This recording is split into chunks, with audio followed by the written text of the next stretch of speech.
How's it going, everybody? June 25th. What is it? Tuesday now. Black and Gold Breakdown, welcome in. If you're not already, subscribe to the channel, do all that fun YouTube stuff. I rotated the helmets, by the way. I said I wanted to try to get more of a rotation going. So I moved the Eagles up, I moved the Bengals around, moved the Bills over there.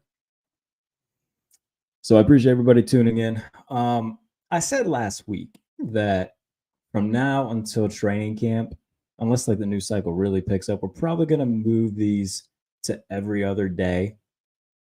And I think that just makes the most sense to do at this point, just because like it's going to get super repetitive if we do it every day. And it gives, a couple, an extra day for any sort of news to come in and we can talk about it. So today, yeah, more Brandon Aiyuk stuff because that continues to be relevant. And then a little bit about Justin Fields because we're at the point in the offseason where, like, we'll dive into why I want to talk a little bit about Justin Fields. We'll talk about Brandon Aiyuk first. I see a lot of you in the comments already. Appreciate y'all tuning in. So, hello. Welcome back to that comment from Omar's burner because I see a trade proposal. But Tom, hello. George, hello, everybody. Thank you so much for tuning in. Yeah, sorry about that. There's like something caught in my throat. I feel like it was impacting my voice. So Brandon Aiyuk, it was reported by Adam Schefter that there had been talks between the 49ers and the Commanders. San Francisco ultimately decided not to do any sort of trade. Okay. The thing with that too is once Schefter had reported, like, yep, there were actually talks between the 49ers, between the Commanders. One of the aggregate accounts, I think it was JPA Football, just made a post about it saying, hey, Adam Schefter said, there have been talks. And Brandon Aiyuk himself commented on it saying, I thought the 49ers said they weren't trying to trade me.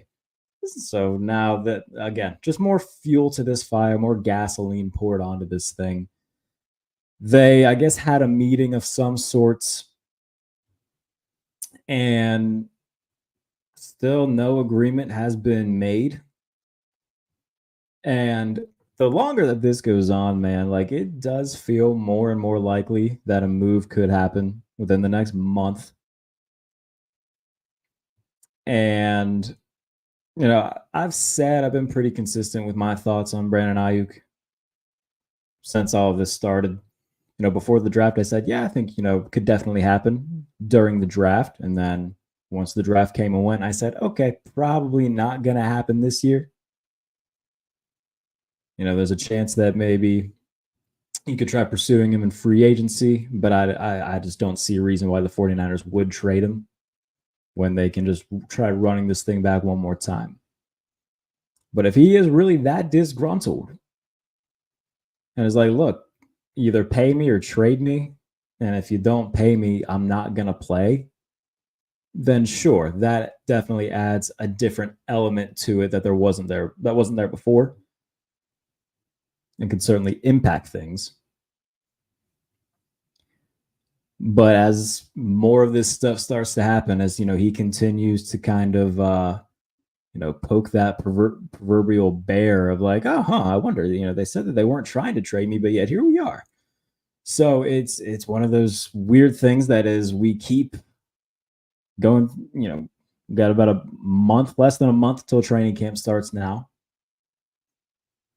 And we're going to keep monitoring this thing and paying attention to what comes up in the news cycle, what he's saying, what the 49ers are saying, it's going to be something to certainly continue to monitor. In terms of the Steelers part of it, I've been pretty vocal about how I feel about it. If they can get him, they should. I know that's really hard-hitting analysis there, but I've been pretty vocal. Like, if it takes the A.J. Brown package to do it, then you do it. Then, for those of you who don't know, A.J. Brown was acquired by the Eagles in exchange for a first and a third round pick from the Titans. Like, if that's what it takes, okay. Because if you're the Steelers and you don't make a big time trade for, a big name receiver, you're probably taking a receiver in the first round next year anyway. So if you're going to take a receiver in the first round next year anyway, why not just use that first round pick to get one that you already know is very good? So essentially, you'd be trading a third round pick because you were going to use that first round pick on a receiver to begin with. And if it's okay, a third round pick and $30 million a year for a really good receiver, I can live with that. Especially when you're not paying a quarterback right now. They're going to have the money to do it. I can certainly live with that. And so that's pretty much been my opinion since all this started, Like I said, I've been pretty consistent with my thoughts on that. And now whatever happens, we'll keep monitoring.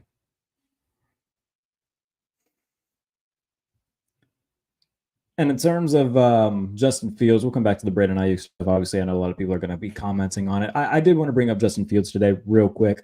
There was an article that came out from, I think it was Steeler Nation, and it was largely a nothing article. But they had said, do you notice Justin Fields looking upset in interviews? So did we. And it's just like, bro, really? Are we at that point in the offseason where we're analyzing how dudes look, what their body language is? We're really getting to that point where we have to talk about Justin Fields, like the way that his face looks during interviews and with scrums with the media. And I just wanted to say this about Justin Fields. He, throughout the offseason program, nothing but gracious with his time. Anytime I approached him, was like, hey, man, you got a quick minute? He never told me no. From what I saw, he didn't really tell anybody no. I mean, he was pretty good with his time with the media, whether it was as a scrum or just one-on-one stuff. He was pretty good about it. And this is also a guy who just kind of understands, like, okay, I'm a quarterback. I'm a new quarterback. Obviously, people are going to, be interested in what I have to say. Cool. I understand that. And in terms of anybody trying to analyze his body language, look, man, if we went through, or I mean, I can only speak for me, if I went through what he did over the last 6 months, going from a guy, being a former first round pick at quarterback with a lot of expectations, getting hurt during the year, and the team having acquired what ends up being the number one overall pick. And all that's talked about is, hey, you're probably going to get traded. Like, I can only imagine how stressful and annoying and frustrating that can be. And so, yeah, does he seem like he is he always smiling ear to ear when he's speaking to the media? No, he doesn't need to, though, either. And in terms of his relationships with his teammates, I can't speak for his teammates, but from what I've seen, he's got a good rapport with George Pickens. There was a point, it was like the second to last day of mini camp, and I was pissed off that I didn't get it. I didn't get a recording of it, but it was receivers and tight ends were working with the quarterbacks just on different routes and whatnot. And in between, him and Pat Frymuth were like working on like a secret handshake and just joking around, like stuff like that we see. And so like when he's in the locker room, and if he just seems, a little bit, just neutral, straight face, whatever, who cares? But we're at the point now where we have to, where we're analyzing what Justin Fields looked like during media scrums 3 weeks ago. Like, come on now. So I just wanted to say that, in terms of how Fields has handled the media and the relationships that he at least seems to have with his teammates. Again, I can't speak for his teammates. I'm not going to pretend to know the ins and outs of his relationships with them. But from what, I have seen at the facility, guys seem to really like him. He seems to really be on board with everything. So just wanted to say that about Justin Fields. He's been nothing but cool with us. And again, just a guy who wants to, if I had to guess, just wants to keep his head down and work. And again, if I had gone through what he's gone through over the past several months, I would be probably in that same mindset too.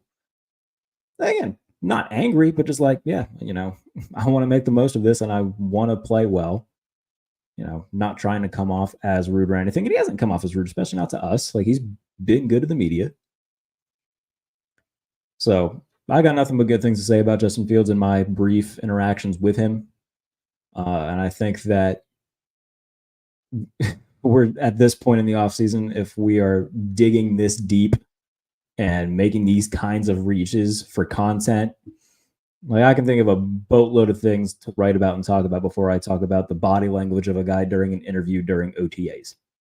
So just wanted to say that about Fields, because it felt like a reach and it was strange. So just wanted to say that.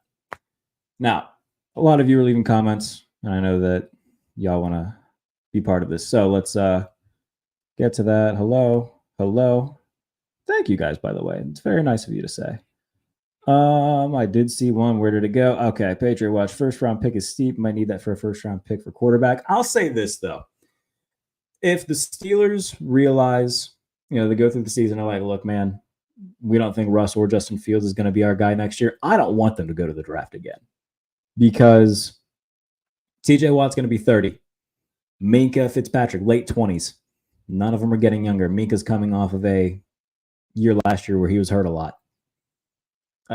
If you go and draft a guy again, you're basically saying, okay, it's going to be, at least more than likely, at least, he's not going to be CJ Stroud. So it's going to be, okay, at least 1 year of, we're definitely not going to be a Super Bowl contender because we got to develop this quarterback. So that's another year wasted at TJ Watt, another year wasted at Minkah Fitzpatrick. And then you hope in year 2 he can make some sort of leap. It ain't guaranteed, though. And if it ends up being a situation similar to Pickett, we're like, okay, he wasn't the guy either. We just wasted 2 more years. Like, I don't want them taking a quarterback in the first round, even if Fields and Wilson aren't the guy. If neither of them are good, go balls to the wall and try to get Dak Prescott. Now, I've talked about that on here before. I released a short snippet clip that's on the channel now if you just want to watch my opinion on that, but I'll give it again real quick. You're not going to find anybody on the open market next year that is better than him. And he is a massive upgrade over anything that they've had in the past handful of years. And again, if Fields and Wilson aren't your guys, then he would be much better than what they showed you in that case too.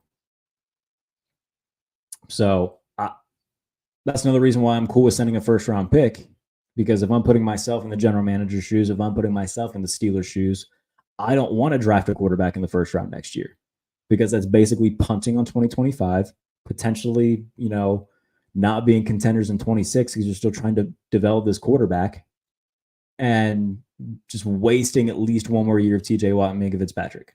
So I don't want to see them go to the draft to try to get a quarterback if Fields and Wilson aren't the guy, because it's just a waste.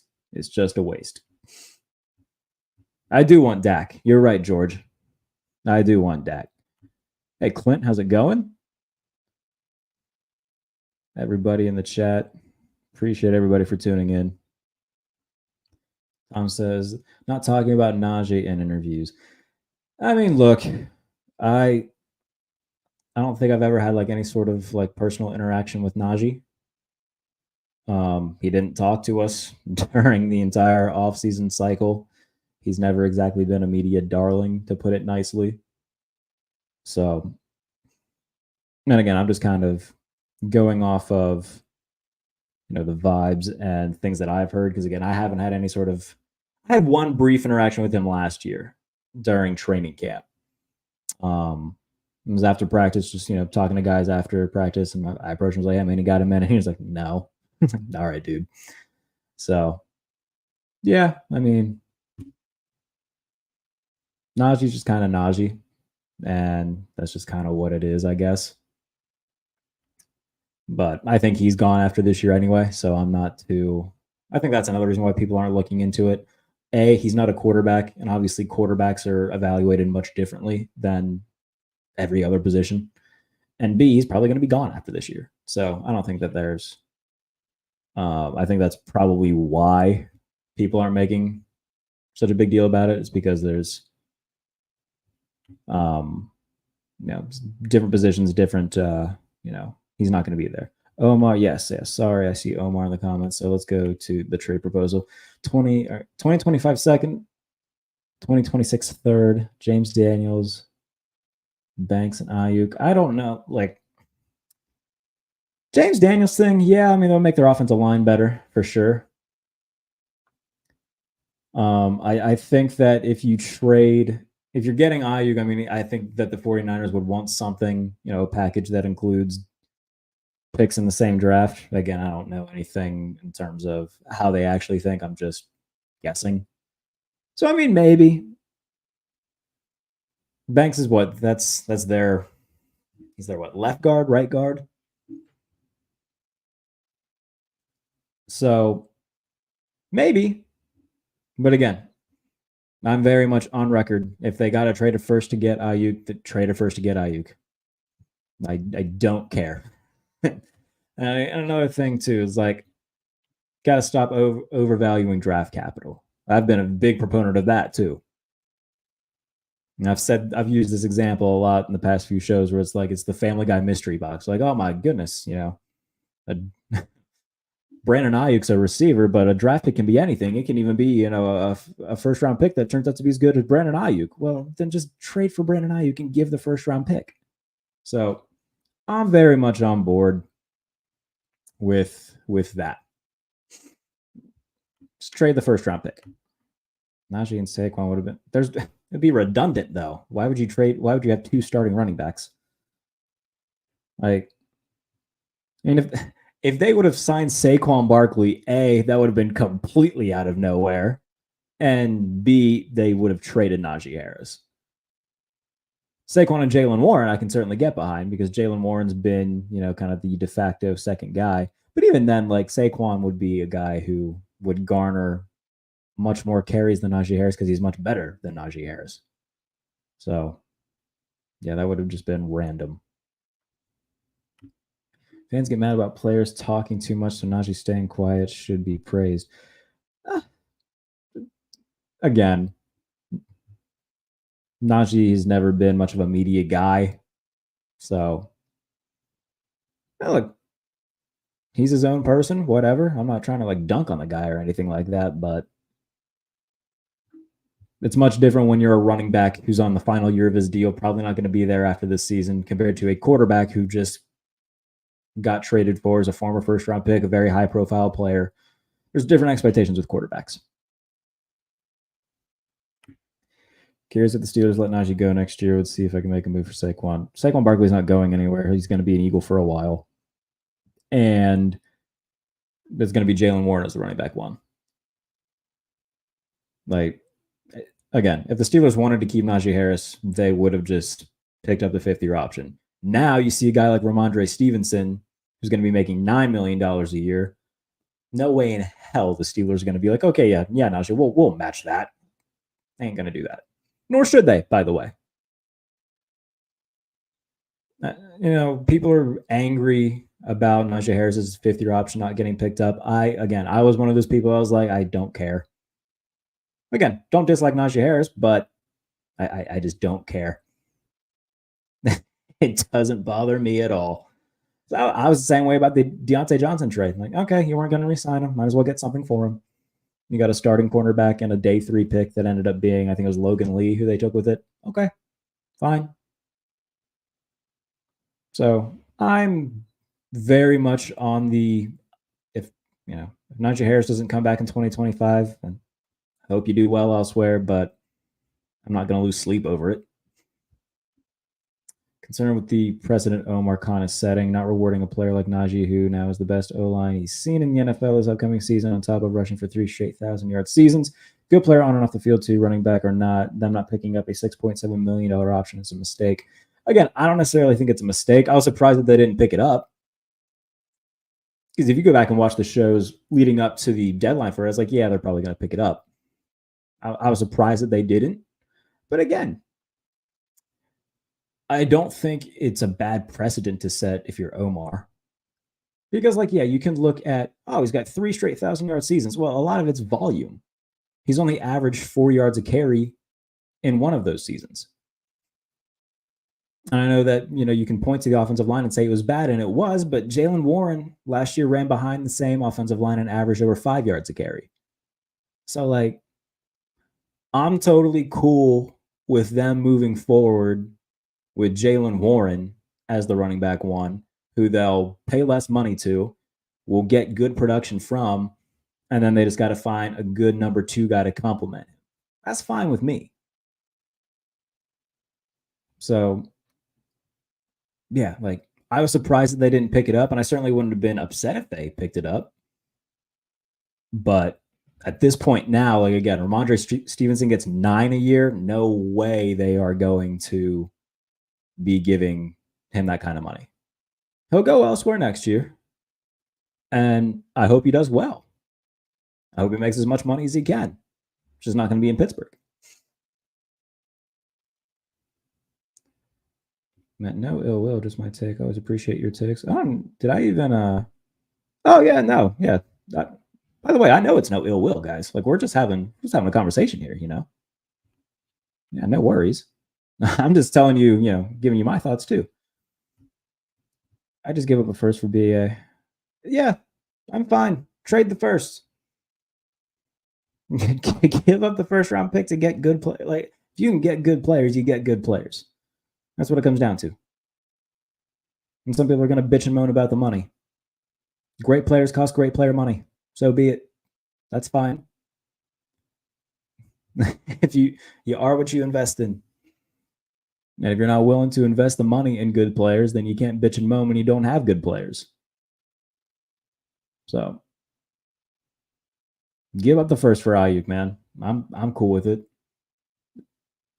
That's the thing. Like, so many people on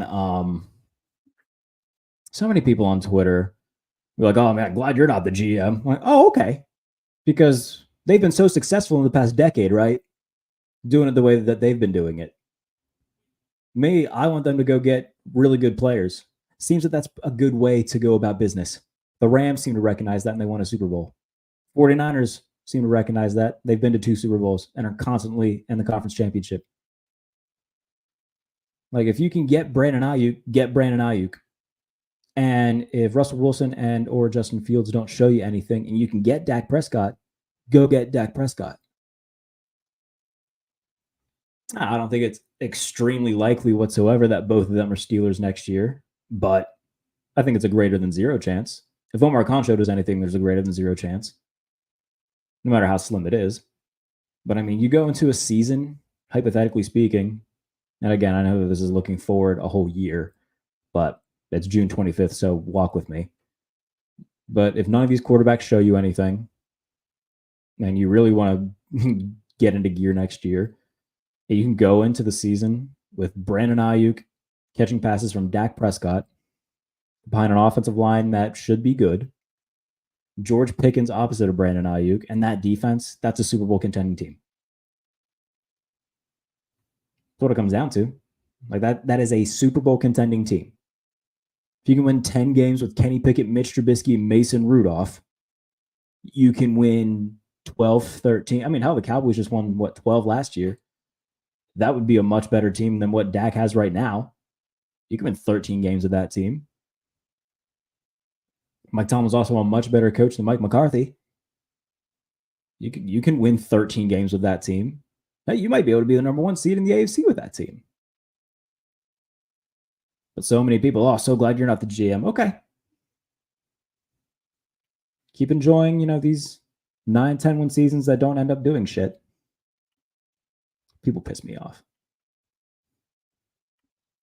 Can we get the late night WNBA tweet again?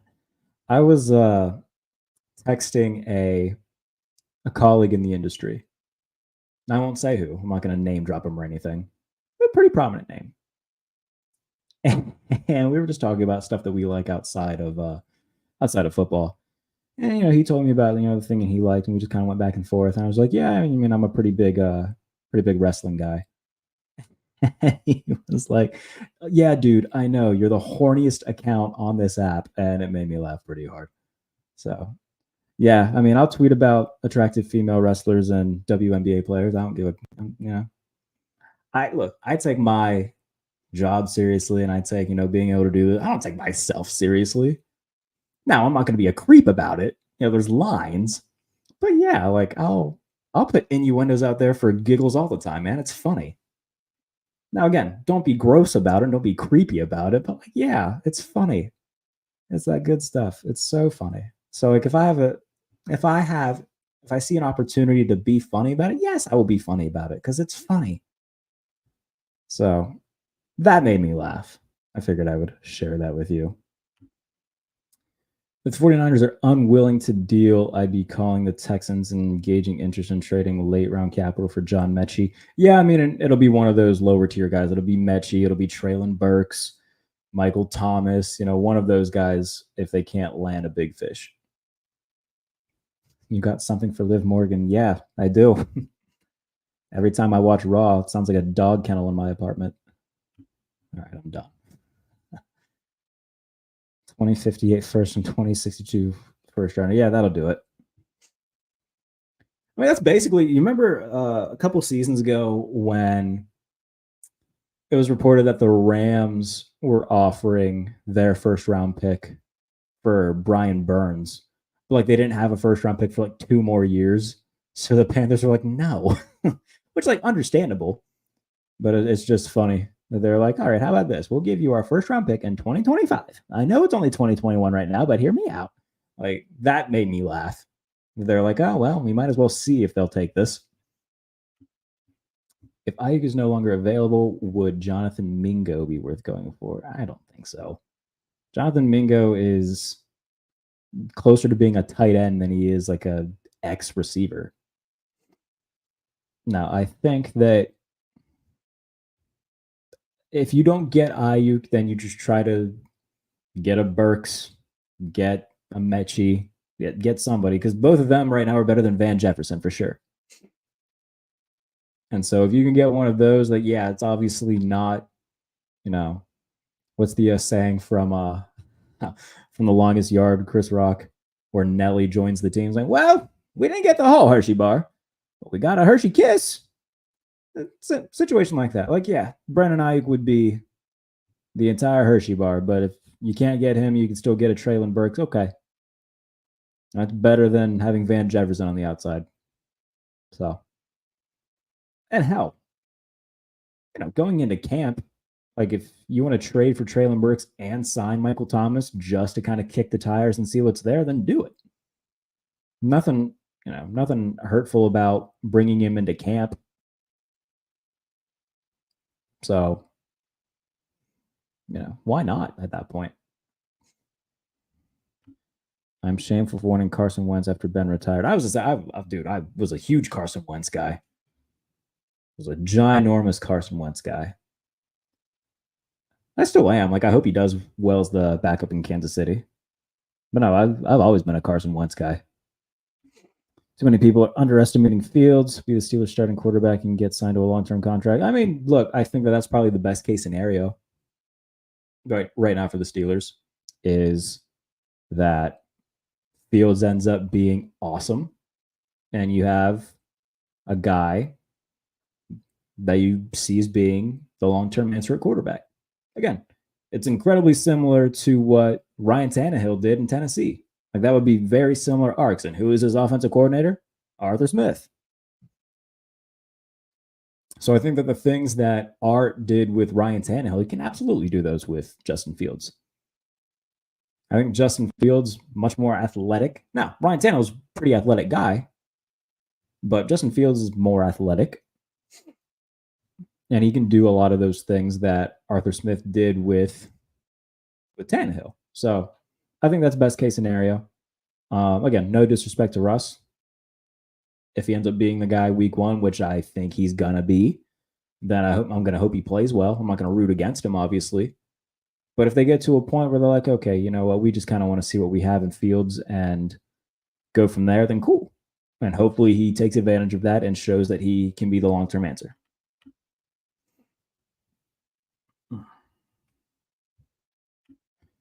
Definitely going to be the A.J. Brown package with the Brandon Aiyuk deal? I think so. I think so. And again, like look at like people say, oh man, he's not as good as AJ Brown. Look at AJ Brown's numbers the year prior to him getting traded. They're incredibly similar. Brandon Aiyuk is one of the best route runners in the NFL today and makes every single rep count. He was 52nd in routes run last year, but was still top 10 in receiving yards. Like that's talent. That's a guy who's able to get himself open. So, and an offense, by the way, that I mean, it's much more run oriented and has a lot of mouths to feed with McCaffrey and Aiyuk and Debo and Kittle. Like, yeah, his numbers might not be, 100 catches and 1,500 yards, but they're still damn good, and he's still very good. So, I'm totally comfortable if they end up trading a first and a third for him. That's fine with me. And another reason why is because, like, what are the holes on this team that you really are like, oh man, we have to have high draft capital to invest in there? Like, this team doesn't have a ton of holes. Right now, the biggest hole is receiver. And again, if you don't trade for a big name one, you're going to take one in the first round next year, probably anyways. Or if you don't, it'll be defensive tackle. You've already proven you can take a defensive lineman in the second round and he can end up being pretty good. So, again, don't overvalue draft capital. If you can get good players, get good players. I think Russ will start, but the offense is not going to be performing well. Yeah, and look, it will be better than what it was last year, if I'm projecting, because it would be hard for it to be worse.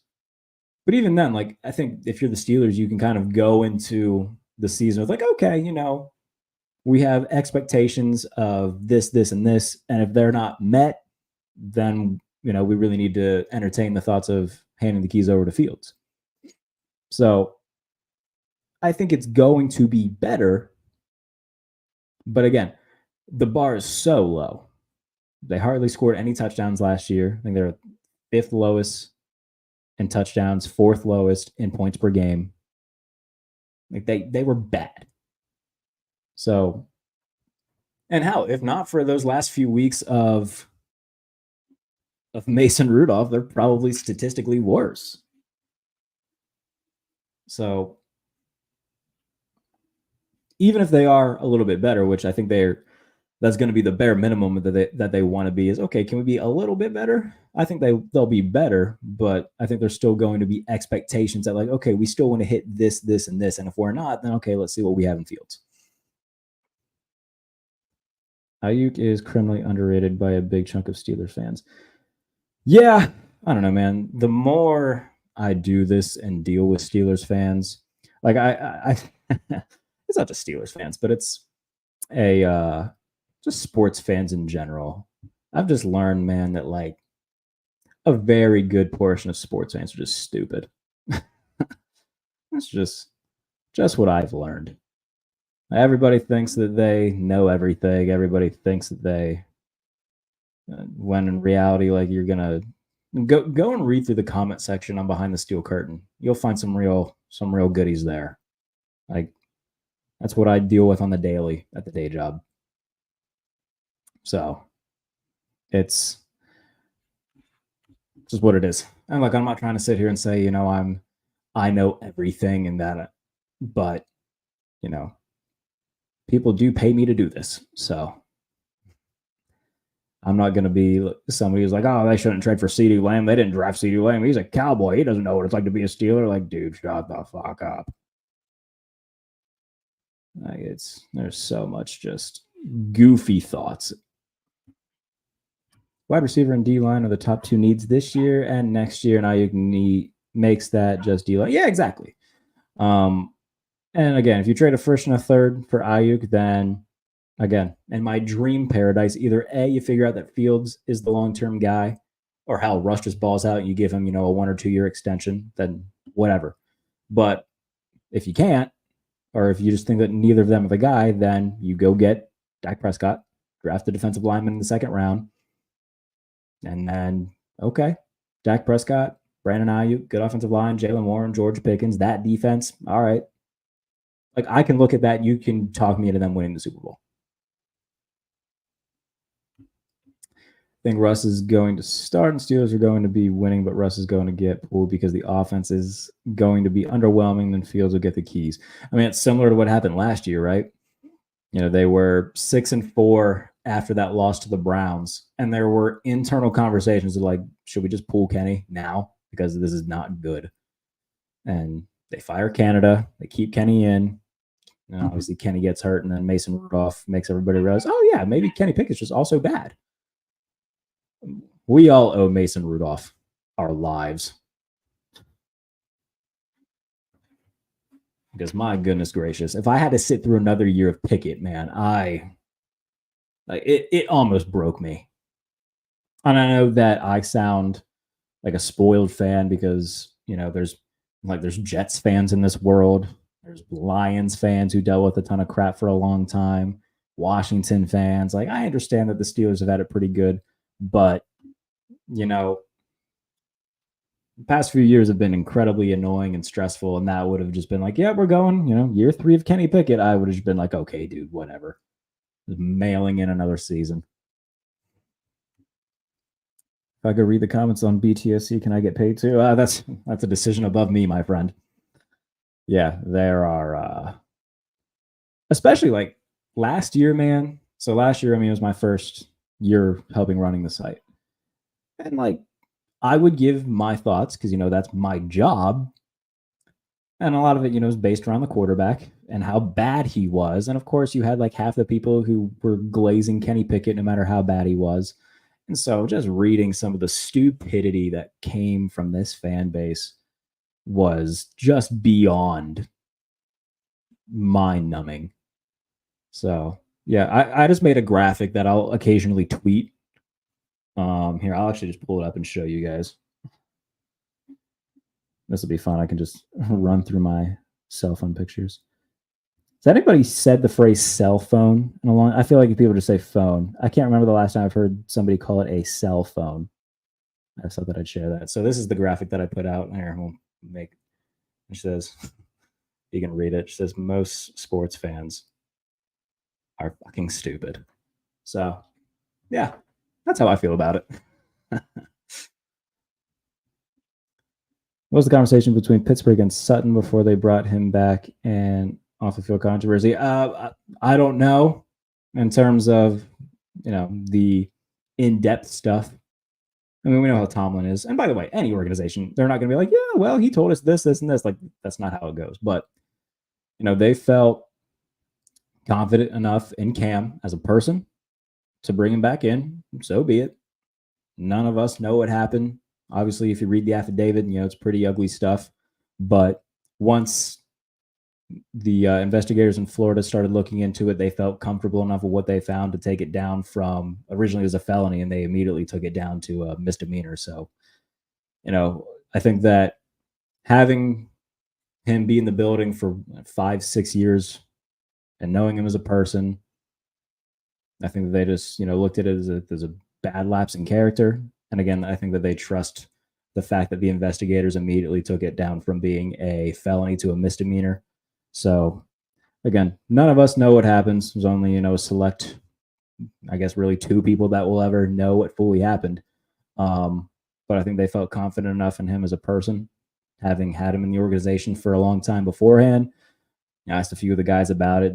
Corey Trice, Dante Jackson, both, really say, yeah, smart guy who's been really accessible. It has been really good since he, joined the team. So it's a move that they feel confident in. And again, Jenna Harner of WPXI, asked Cam about it.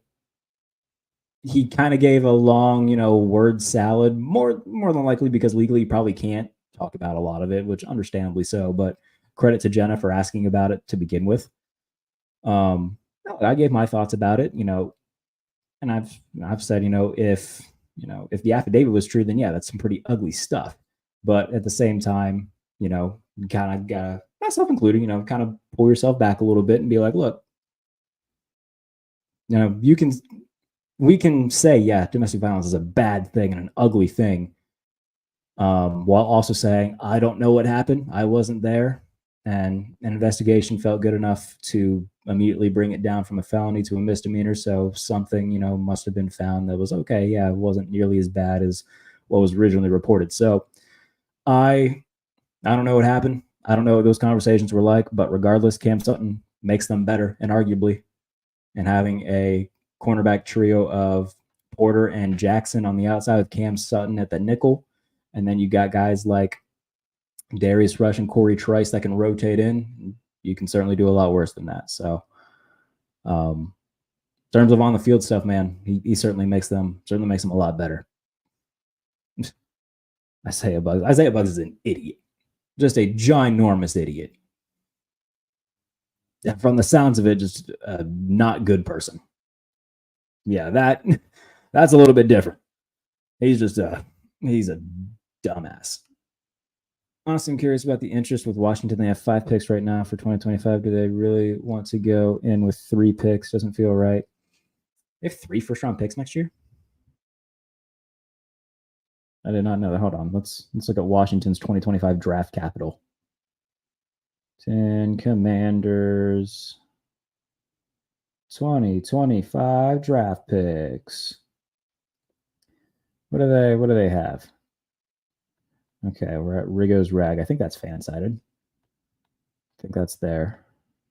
2024, 2025, round 1, round 2. Did I miss something? Oh, so they only have 5 total picks next year? Is that what I'm being told? Maybe I misunderstood that. Again, don't overvalue draft picks. If it takes, 2 or 3 draft picks to get Brandon Aiyuk, then sure, do it. Now, for Washington, it doesn't make a ton of sense to me because right now you already have, you got Terry McLaurin, right? You got Jahan Dotson. Like that, they're a team where it wouldn't make sense for me just because, okay, you already have 2 receivers. You just drafted one in the first round a couple years ago, who, by the way, played well as a rookie. Last year wasn't all that great. And I understand that Jaden Daniels and Aiyuk are boys. And maybe if you trade for Aiyuk, then you trade away McLaurin, whatever. But on the surface, that doesn't make sense to me for them, at least. I just don't see why that would make sense. But again, if they would trade for Aiyuk, I feel like they would maybe trade McLaurin. I don't know. Because at that point, yeah, I mean, if you only have like 3 draft picks going into the draft next year. By the way, Washington, it's much different from Pittsburgh because Washington has holes, Now, I like some of the stuff they did in free agency, but like Bobby Wagner's old. I like Frankie Louvu, but you're going to have somebody else to put next to him because, again, Bobby Wagner's old. They brought in Jeremy Chin. That's a good signing. They got Derek Forrest also in the back end at safety. Those are 2 solid safeties. They drafted Emmanuel Forbes. That hasn't panned out so far. Kendall Fuller just signed with the Dolphins. So, I mean, if you're the Commanders, you still got to figure out your other outside corner spot more than likely. They drafted Mike Sanders still. He's going to be their starting nickel.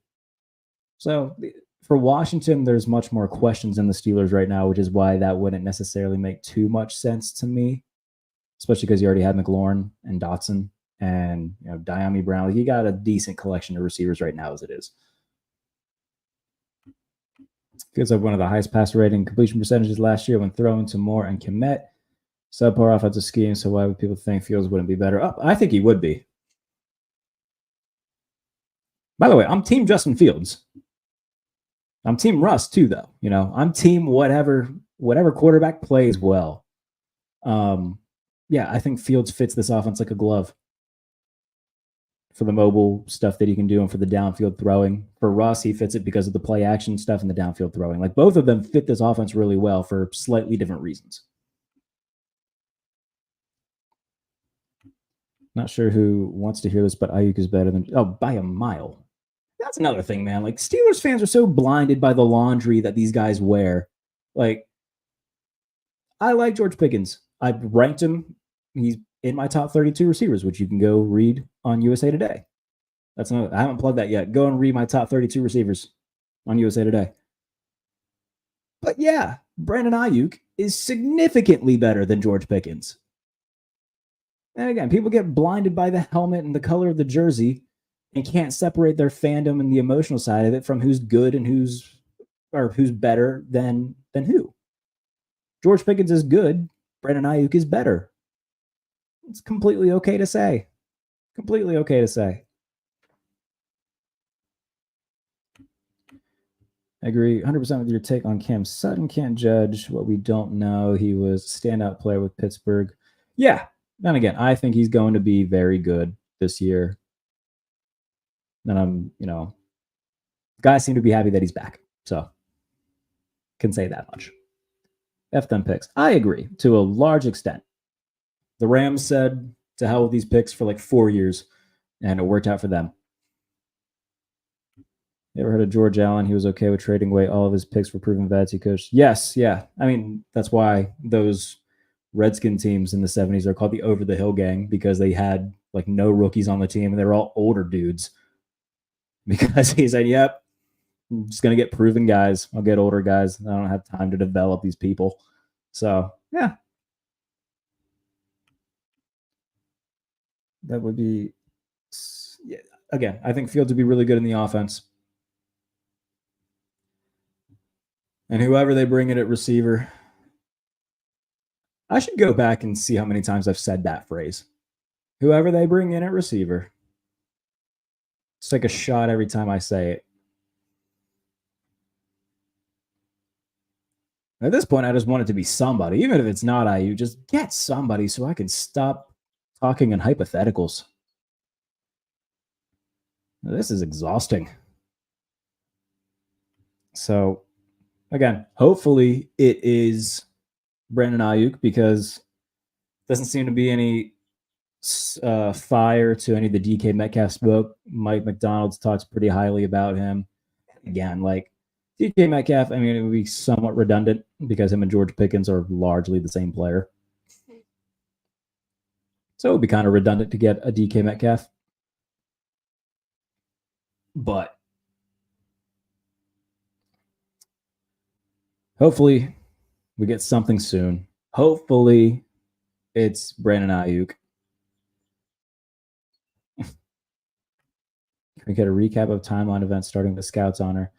Yeah, I said I'm not going to talk about Brandon Aiyuk anymore. I was like, a week and a half ago? That wasn't this past Thursday. It was the Thursday before.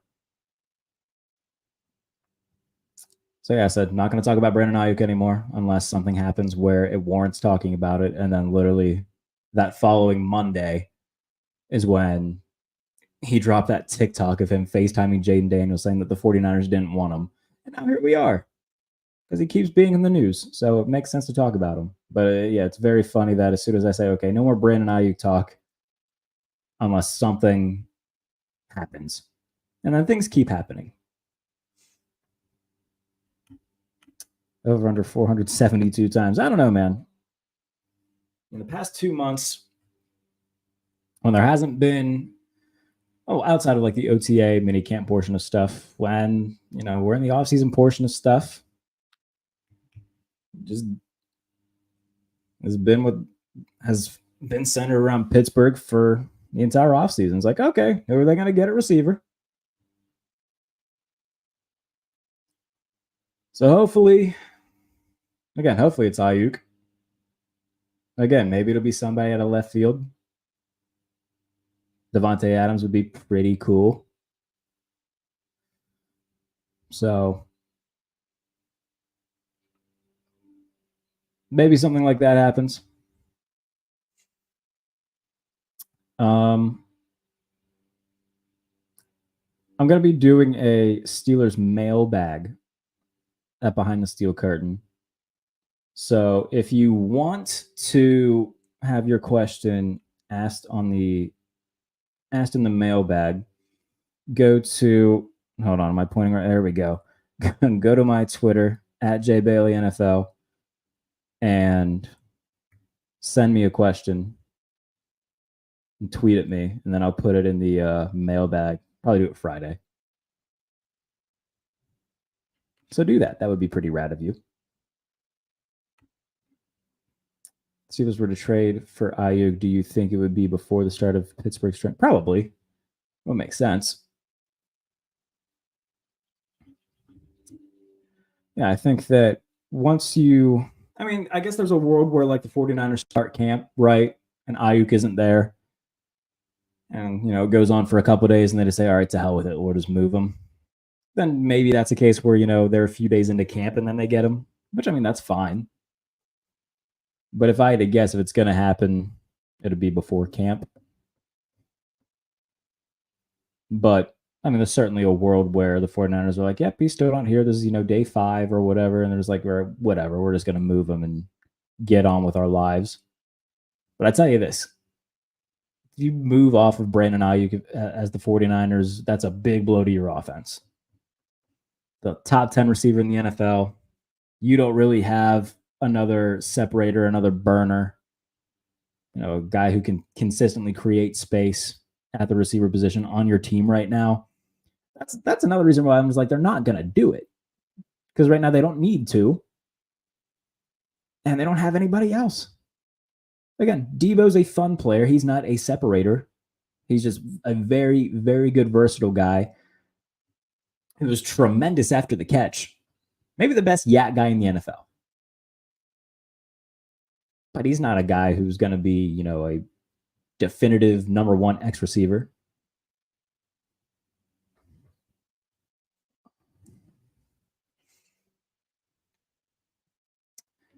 CeeDee Lamb out of left field. That would be fun. Would certainly enjoy that. The Cowboys have been weird, man. Cowboys have had a weird offseason where they haven't, I think they signed, 2 external people? They brought back Zeke, which is hilarious. And then, the linebacker, Oklahoma guy, drafted by the Chargers, I think is who they signed. I cannot remember his name. Oh, that's going to piss me off. What the hell's his name? They signed him. But nothing on Dak, nothing on Lamb, nothing on Parsons. Oh, sorry. They also signed Trent Sieg, a long snapper. Good for them. Oh, hold on. I accidentally did something. Okay, how do I undo that? I clicked something I shouldn't. Okay, Omar's burner. If you were watching this, I accidentally clicked something that banned you. How do I undo that? I didn't mean to do that. I hate YouTube sometimes. There'll probably have to be something I do afterwards, right? Where I go in and fix that. Oh, I hate accidentally clicking things. If you know how I can undo that, please tell me. Oh, goodness. I feel so bad now. That was an accident. Oh, I feel horrible. I hate clicking things by accident. If anybody knows how I can fix that, please do tell. Or we get here. Let's do this on the fly. It's an on the fly show. I've got nothing better to do tonight. So I'll stay on for a little bit. How to unban someone on YouTube. This is going to be some good stuff. I hate this so much. I might just have to do it after this wraps. So Omar, if you're still watching, man, that was an accident. Don't worry. I didn't mean to ban you from the comments. I'll get you fixed before the next show. Don't worry. And of course, when you look up something of how to unblock somebody, all it is videos. I'm not going to watch a video. Okay, hold on. We might be able to do this. Might be able to do this. We're just going to do this in real time. I shouldn't have clicked out of that. Okay, hold on. We're going to do this. Come on, guys. We can do this together. History and privacy, probably not there. Account, maybe. I'm so sad. I feel so bad now. I'll fix it. I'll get it all fixed up. Oh, thank God. Okay. Yes, I will get that fixed, and we'll get it all taken care of. So I'll get that fixed before the next show. All right. So let me go through. I know a few other people commented. Good. Okay. So claims you have to submit an appeal. That's dumb. Well, whatever. We'll get it taken care of. There's a dog barking outside. That's incredibly annoying. So if you have any other questions, you can drop them in. We'll stay on for like 5 or so more minutes.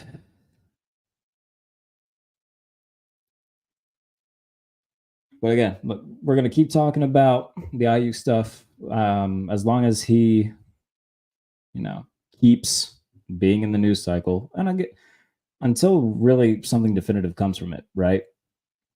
Where you know if he gets traded somewhere else, then okay, we can be like, all right, we can put a bow on this. If he signs an extension, okay, we'll put a bow on this. So, it's going to be something that continues to be talked about because of, we're in June, still got about a month until training camp. And again, talked about it a little bit earlier, but if you're joining a little bit late, the field stuff, there was an article written by one of the Steelers fan sites. I think it was Steeler Nation, where they were like, oh, does Justin Fields seem upset in his interviews? Well, we think so too. And it's just like so stupid. Like, again, I can only speak from the brief interactions I've had with him and what I've seen from being in the facility. But anytime anybody has been like, who wanted a quick minute with him, media wise, I haven't seen him tell anybody no. Anytime there's a media scrum, he's happy to take it. But just because he's not smiling ear to ear and being robotic about it, that doesn't mean that he hates Pittsburgh or that he doesn't want to be there. He's come out and said multiple times that Pittsburgh was where he wanted to go. But because it's June 25th, and I guess some people have nothing better to talk about, we have to analyze what Justin Fields' body language looks like during interviews and think, oh, well, maybe he actually doesn't want to be here. Him and George Pickens have a good rapport. Guys, like, especially on the field, like they are responding to him. Him and Darnell Washington have had a pretty good connection thus far. There was a segment, receivers and tight ends were working with quarterbacks just on, route combinations and stuff like that. Him and Pat Fryermuth were like working on a secret handshake, like little stuff like that. Like he clearly is happy to be here.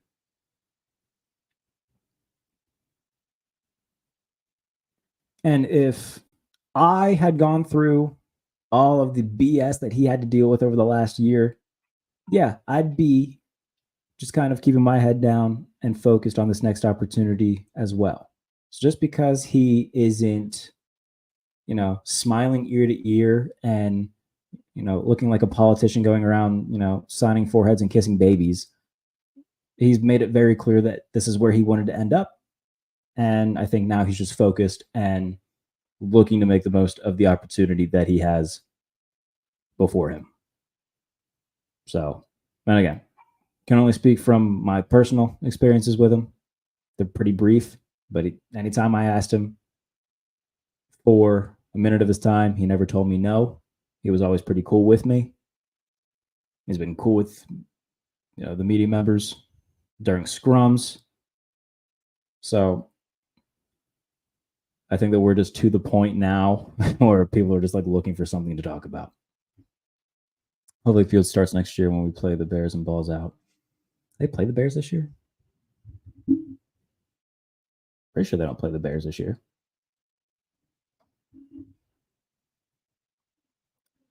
I hope that whatever his role is this year, they find a good role for him. If that is, even if he's not the starter for a point in the year, having some sort of Justin Fields package to get him on the field between 5 and 10 plays a game, cool. Do something with him. Excellent point. Thank you. Oh, they play him next year. Okay, I got you. I'll bet money he'll play. Oh, yeah. I think in some capacity, he's going to play, no doubt. Maybe in the Super Bowl. Wouldn't that be something? First of all, both of those teams would come out of left freaking field to make the Super Bowl. That'd be pretty cool. Well, I don't know. I guess Bengals Rams was kind of an out of left field Super Bowl, right? Because the Bengals the year before, what did the Bengals do the year before? No, the year before Burrow tore his ACL, right?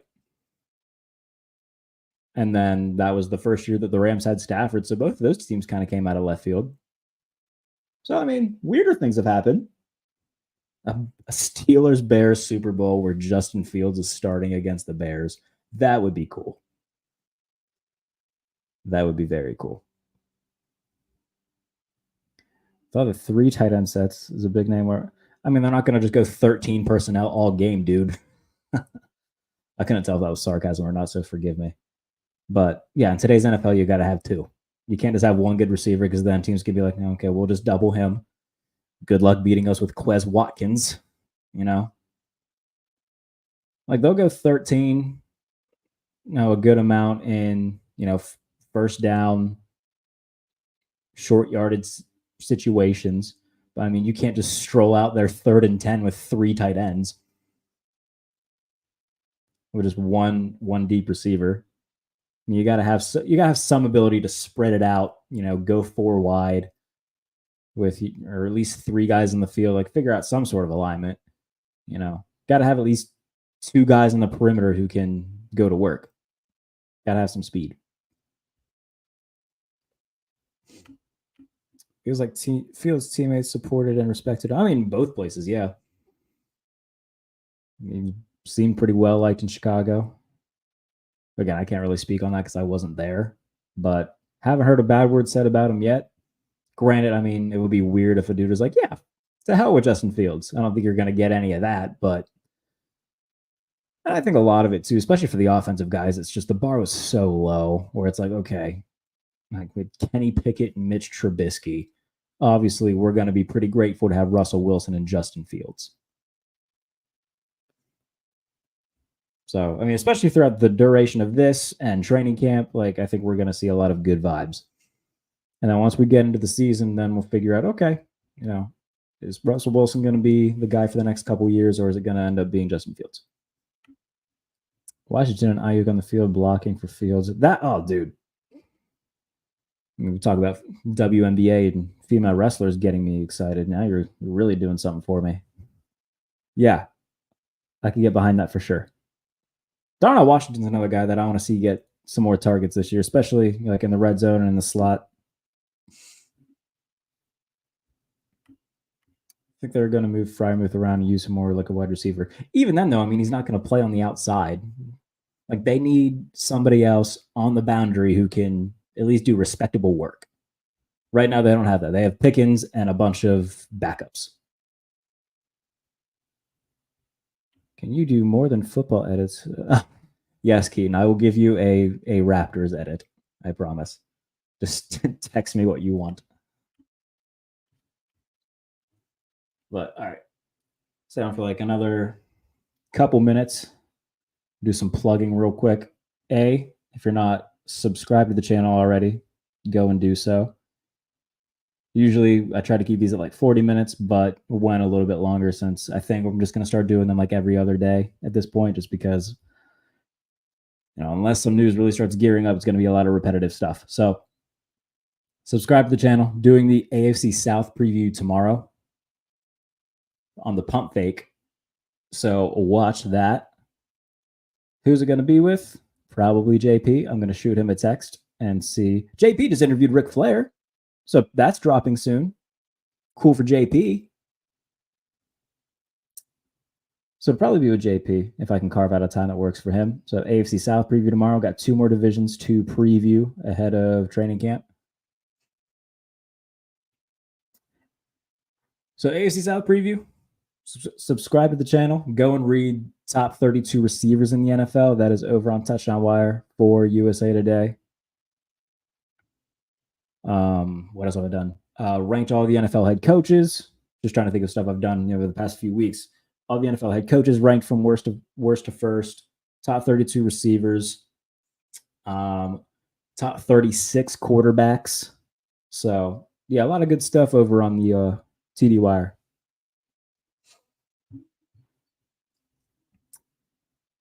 And then, of course, follow me on Twitter at JBaileyNFL. Subscribe to the channel. Thanks for tuning in, everybody. Appreciate you. I see a couple more questions here. Let me take these. Darnell on the slot, can only imagine the fear that would cause in defenses. Yeah, I mean, even if it's like, okay, 3rd and 4, throw it to Darnell Washington in the slot. That feels like an easy first down. So hopefully they do a little bit of that this year. That would be good. But all right.